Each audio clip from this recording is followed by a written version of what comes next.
God of our weary years, God of our silent tears, God who has brought us thus far on the way, thou who has by thy might led us into the light, keep us forever in the path we pray. To the Reverend J. Augustine and First Lady Augustine, members, the officers and members of the St. Joseph AME Church, to the Chancellor of North Carolina Central University, Dr. Johnson O. Akinleye. I didn't do that right. Akinleye. Better? Yes? Okay, thank you. I was trying to get it right, and I'm like, uh-oh. Alumni and students of North Carolina Central University, and I know a lot of you are here in the house. Elected officials, including my SAR Congresswoman Valerie Foushee.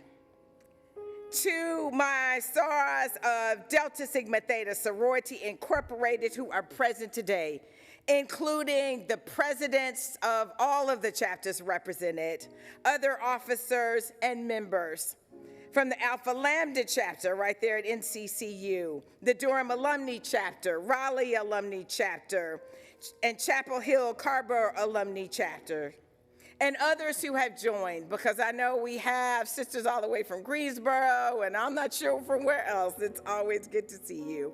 Others who've traveled here, to my D9 brothers and sisters, and to all assembled here today, good morning. As International President and Chair of the Board of Directors, and it's actually afternoon, so good afternoon. As International President and Chair of the Board of Directors, it is certainly my great pleasure to be with you today.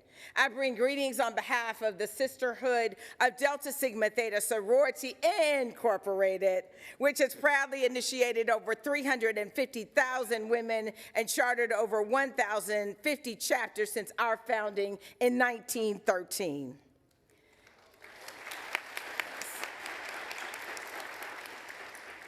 Thank you, Sister Conley, for that kind introduction. Thank you so much.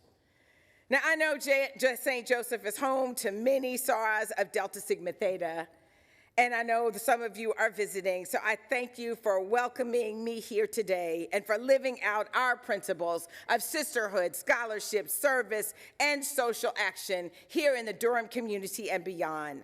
I want to give a special thank you to a graduate of North Carolina Central University, SAR Pamela Murphy Lewis, Delta Sigma Theta South Atlantic member of our National Scholarship and Standards Committee.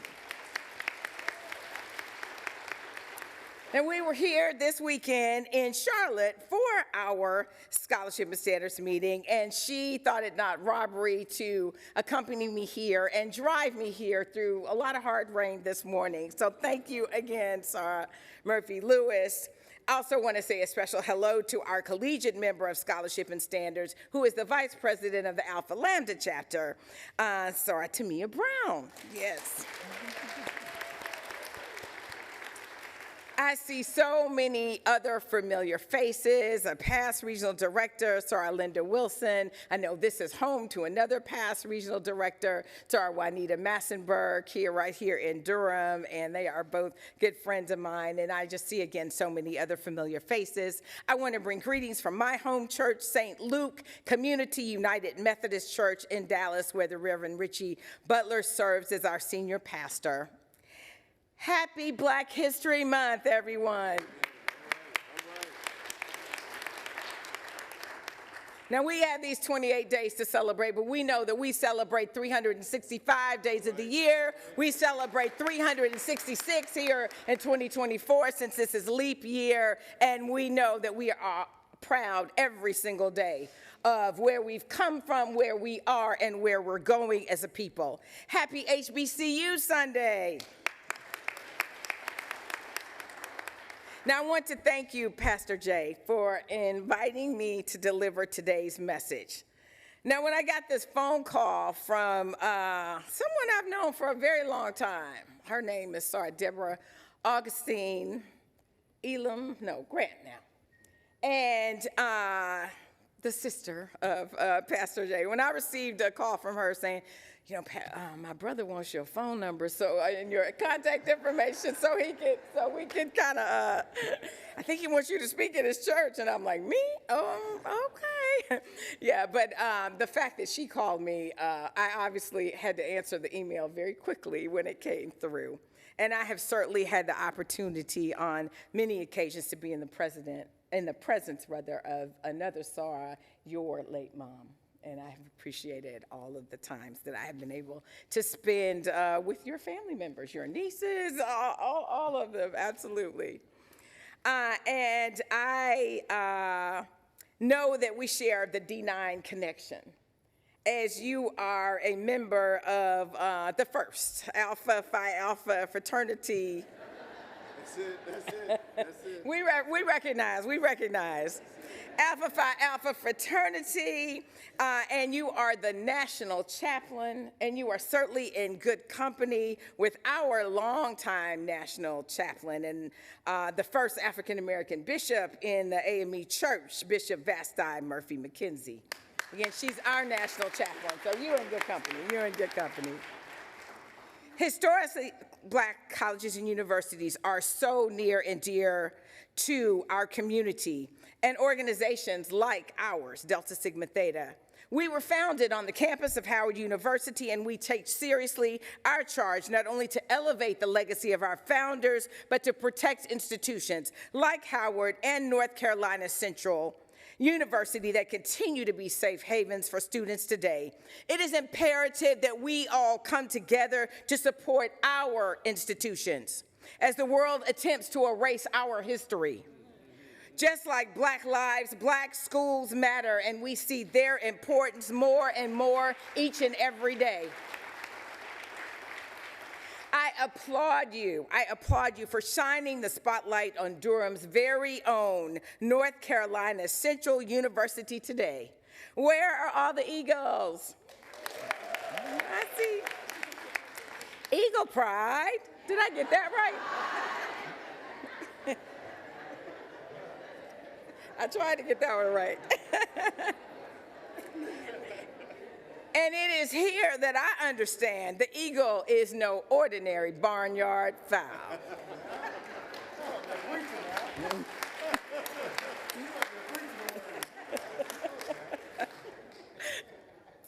I would be remiss if I did not take this moment to acknowledge Delta Sigma Theta's longtime executive director and now executive director emeritus, Rosalind McKinney. She was initiated into Delta through the Alpha Lambda chapter back in 1970. She received her bachelor's degree in business education. She joined Delta in 1972, was a long-standing employee, and she was appointed executive director in 1990, a position that she held for nearly 30 years. She was known as the dean of the executive directors of the D9.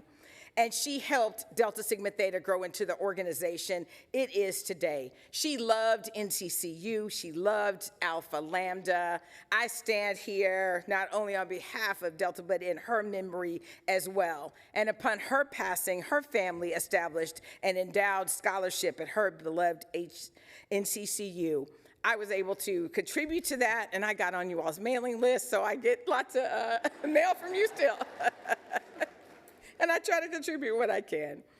But Sarah McKinney ranks among so many other famous North Carolina Central University alum: Ernie Barnes, Andre Leon Talley, Coach Herman Ike Boone, the Reverend William Barber II, actress Kim Cole, the Honorable G.K. Butterfield, U.S. Congressman, former Atlanta Mayor Jackson, United States Senate Chaplain Barry Black, Attorney Willie Gary, world-renowned singer, gospel artist Reverend Shirley Caesar, Attorney Julius Chambers, singer Sunshine Anderson, and a few of my cousins too. My dad is from North Carolina, so we got our roots run deep here. So got a whole lot of A&T cousins that went to A&T, but a few of them went to North Carolina Central too. A psalmist wrote, "If it had not been for the Lord on my side, where would I be? As we celebrate the history of our people this month, we can look back and see that God has certainly been on our side. From slavery through civil rights and to present day, God continues to be on our side, despite the trials and tribulations that we have faced in this nation. We're reminded through Scripture that God will always renew what was once lost. And though it may be revealed in later generations, we, descendants of this rich culture and legacy, should walk a little taller today and always. Because it was by His grace that we have witnessed our once oppressed people walk the halls of the highest court in the land through the footsteps of Thurgood Marshall and our honorary member of Delta Sigma Theta, Judge Ketanji Brown Jackson.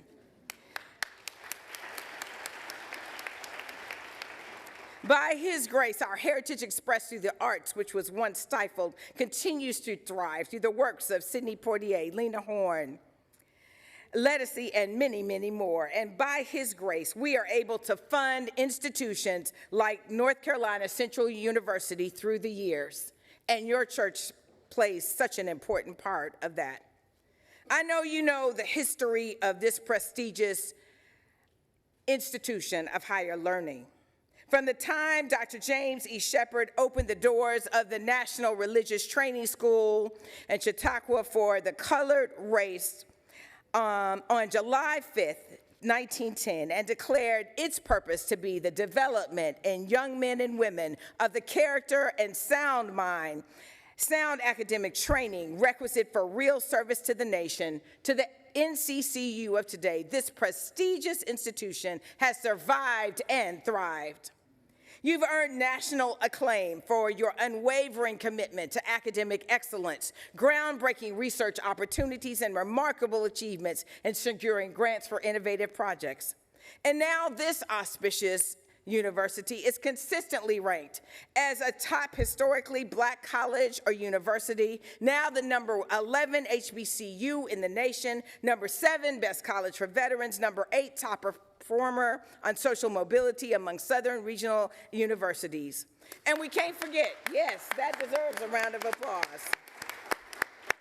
Chancellor, you've been working hard. This is it. And the other administrators, absolutely. And now we just also can't forget that you're also the winner of the 2022 Celebration Bowl. Yes.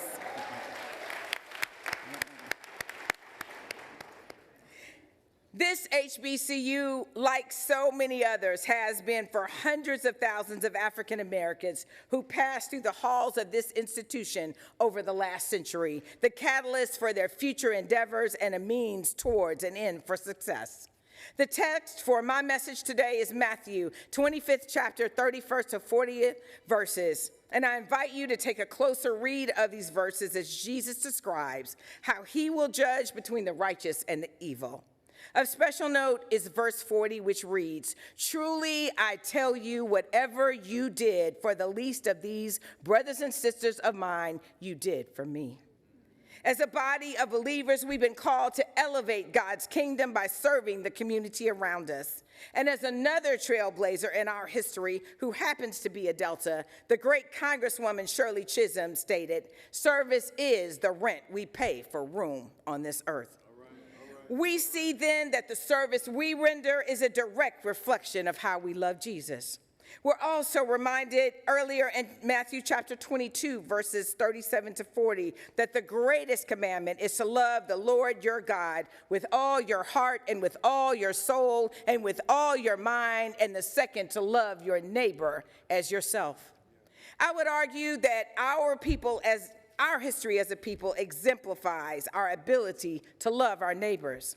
From the Black church to HBCUs and organizations like Delta Sigma Theta, we love our community and our people. We exemplify this love by creating opportunities for even the least of these among us to thrive and survive, because if we don't, who will? And you, St. Joseph AME, have been a pillar in this community for 155 years, setting the example of service and commitment that you demonstrate through programs such as this HBCU today. We face opposition every day. That too is reflected in our history, but with purpose, passion, and perseverance, we as a people will continue to rise. And I firmly believe that as we continue to rise, because we've taken God's call to serve and love others, we will continue to go to higher heights. In Delta Sigma Theta, we demonstrate this commitment through our service in communities worldwide, including those in the African diaspora, in the continent of Africa, and the Caribbean. During this sacred time of Black History Month, let us be reminded not only of who we are as a people, but whose we are. And we are all God's children. We are people of purpose. Now, I can't speak for every organization out there, but Delta certainly was founded for a purpose, and that purpose is to provide assistance and support to communities around the world that are underserved and underrepresented. And St. Joseph AME was founded to grow God's kingdom one person at a time.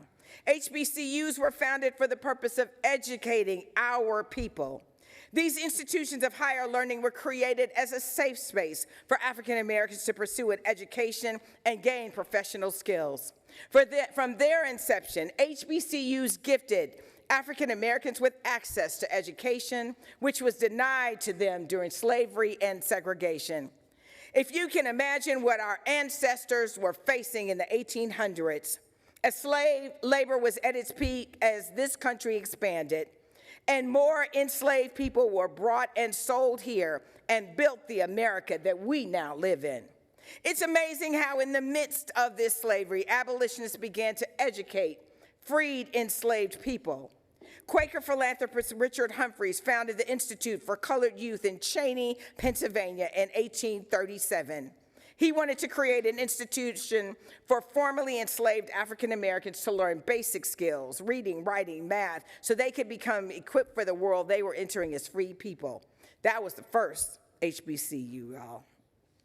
While HBCUs are no longer the only path to higher education for people of African descent, we know Brown v. Board of Education, we know the Civil Rights Act of 1964, we are proud that Black students still attend our HBCUs in increasing numbers.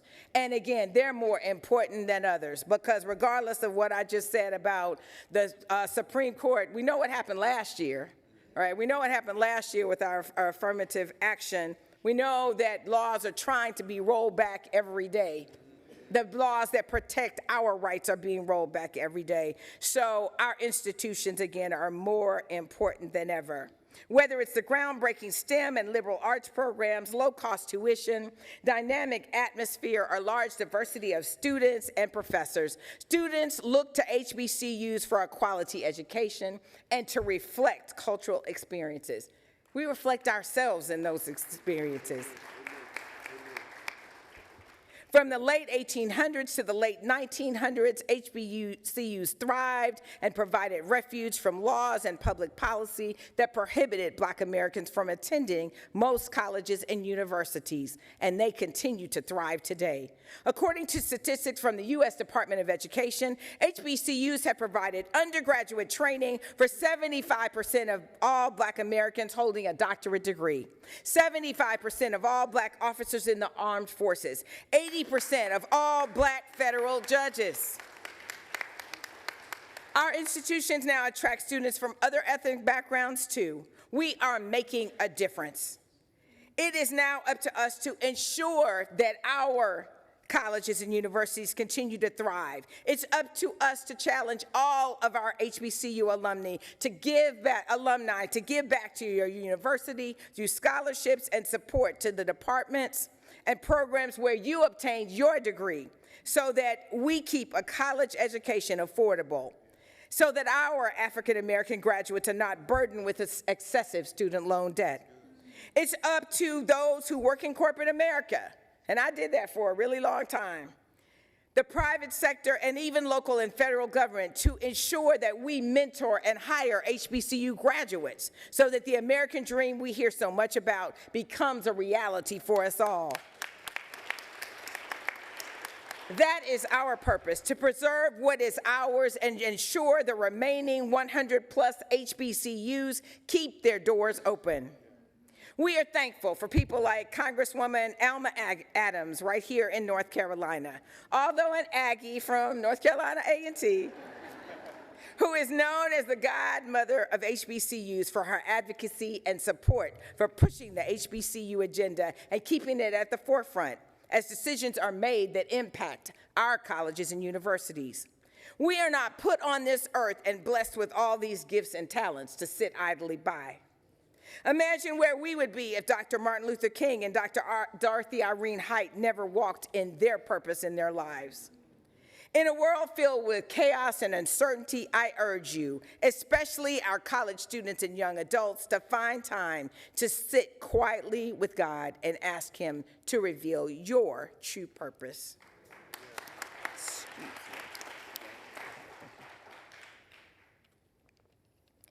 The state of our world demands that we never lose sight of God's purpose in our lives and that we do all we can to walk in His perfect will. But purpose without passion will get you nowhere. It's like a hamster wheel. You'll be moving, but you won't be getting anywhere. You won't be making true progress. We are a passionate people.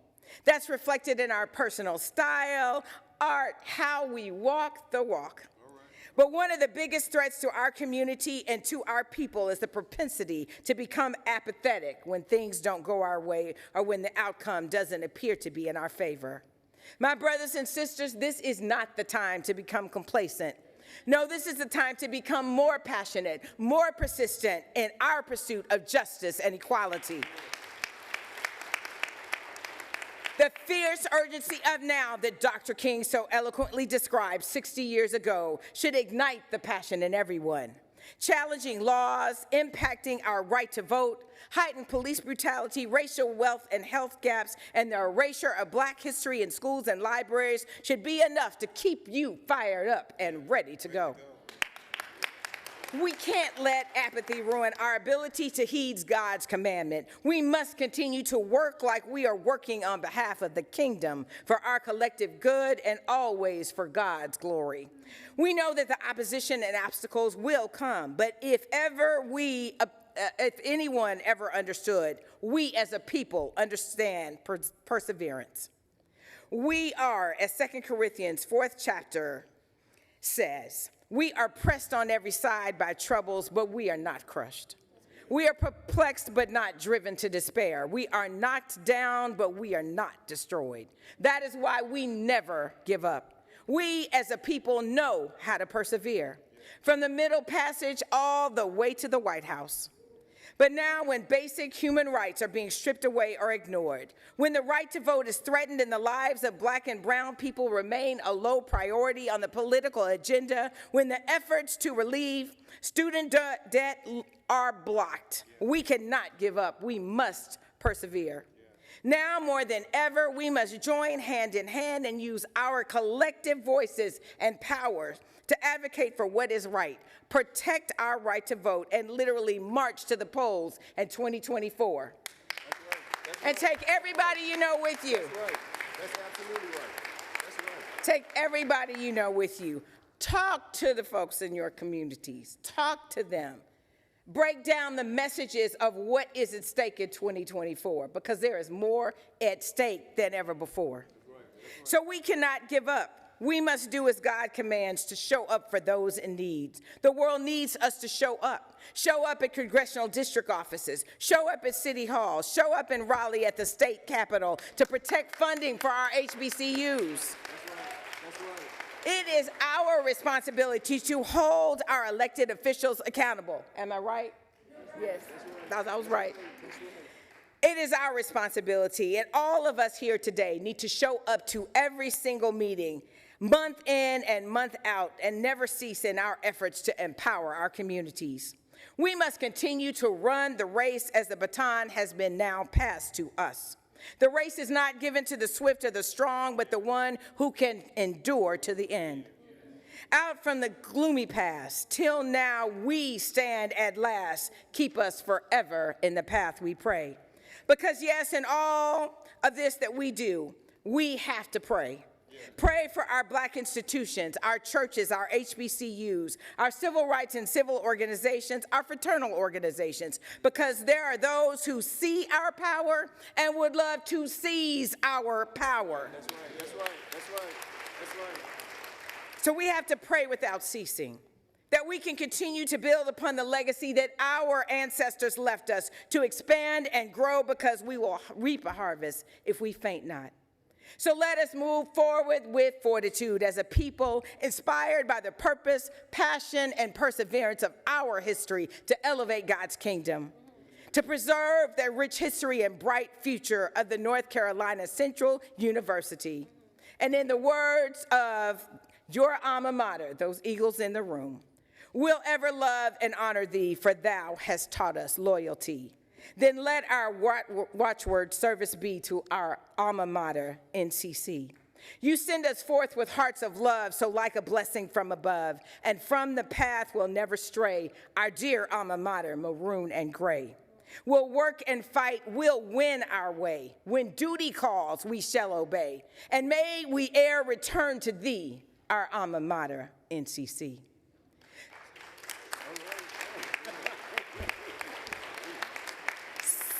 So, beloved, let us go forth from this day with hearts of love and work and fight and win our way.